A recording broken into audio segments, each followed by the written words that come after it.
What's up guys, Phil here today with another video, and today I'll be talking about, well, what kind of computers people should buy. So in today's video I'll just be explaining my tips to buying a computer or a laptop. So I'll just be talking about what specs you should look at, what you shouldn't buy, and what possible upgrades you can make to your laptop to make it better. So let's start with it. Now the first thing that I would like to start with is when you're buying a computer, if you see it says Intel Core i3, Intel Pentium, or Intel Core inside, don't buy it. That thing is completely underpowered. It will not do what you want it to do. You know that Windows uses like between 1 or 2 gigs of RAM to actually operate. That is before you actually even open any applications to do anything. The next thing I'm going to talk about is when you're looking for a laptop. Now, what should you be looking for? Now, in terms of CPU, if it says Ryzen 5, Core i5, Ryzen 7, Core i7, Ryzen 9, i9, buy it. Buy it. It is more than you're ever going to need. These are CPUs that usually have 4, 6, or 8 cores. Some of you people don't need that.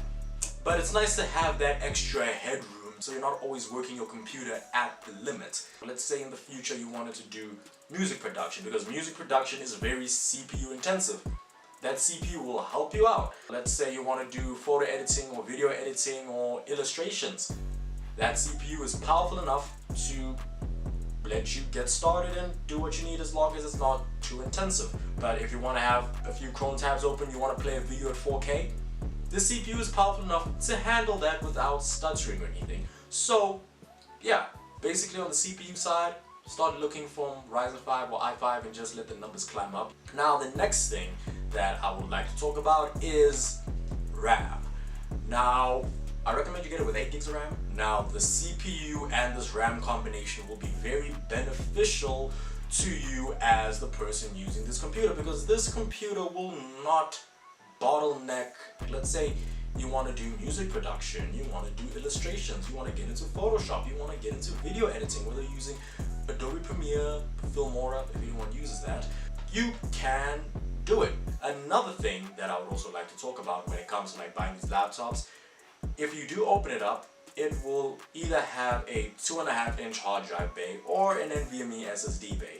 I recommend you buy an SSD to go along with it, because the benefit of an SSD is that everything loads up much faster with an SSD. This is actually beneficial when you're doing something such as music production and you have lots of plugins. If you have a hard drive, the plugins will take a long time to load. Now, at the beginning I said you will need to spend some money on these.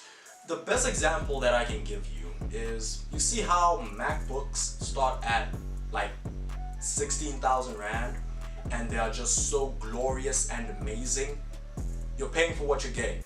You're paying for an all aluminum design. You're paying for good specs. MacBooks before the new M1 chips, they would start at like i5s and they'll have 8 gigs of RAM and an SSD as standard. So as I said, these laptops with the basic CPUs that I have described, they'll probably start costing from like 7 or 8,000 Rand, and then from there on you could upgrade the RAM, you could get another hard drive in it, or if you want to spend more money, you could get a fully kitted out laptop, one that probably has an i7 or a Ryzen 7, one that has a dedicated GPU, one that comes standard with an SSD. After that it'll have a full HD screen, it'll be touchscreen, it'll probably be 144 Hz, because you're paying for what you're getting. So for your average person, I recommend that if you do have the money, that starting 7 or 8,000 Rand, you buy something that has an i5 or a Ryzen 5, because it'll last you a long time. If it has 4 gigs of RAM,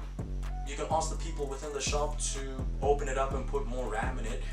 I recommend you do it yourself, because those guys are going to rip you off and charge you extra for no reason when you could have just gone home, take a Phillips screwdriver, open your computer. If you're going to go buy a computer and you don't want to look back a year later and complain about how crappy your computer is, just spend a little bit more. And this is just my little guideline to what you can get. Just for example, The laptop that I use, which is an HP, I bought this laptop for about 8,000 Rand. It's an i5, 4-core, 8 threads, and I spent about like 200 or 300 Rand buying an SSD, and this thing performs very well. Fan gets a bit loud, but I've been able to do everything on this computer. I edit my photos, I do Photoshop, I do illustrations there, I edit all my videos on this laptop. So just for that starting price of 8,000 Rand, it is a very promising machine. I've been using this computer for 3 years now.